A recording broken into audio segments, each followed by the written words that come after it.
जय जय ज्योति चरण, जय जय महाश्रमण।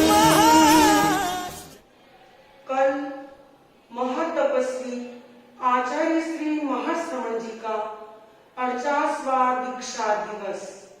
भगवान महावीर निर्वाण शताब्दी वर्ष में गुरुदेव श्री तुलसी की अनुज्ञा से मुनि श्री सुमेरमल जी स्वामी के कर कमलों से आपने संयम जीवन स्वीकार किया। हम परम पूज्य प्रवर के प्रति अपने हार्दिक भाव अर्पित करते हैं।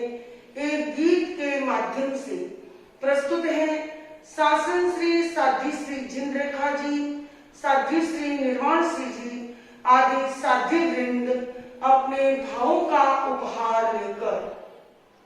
हम भक्ति थाल सजा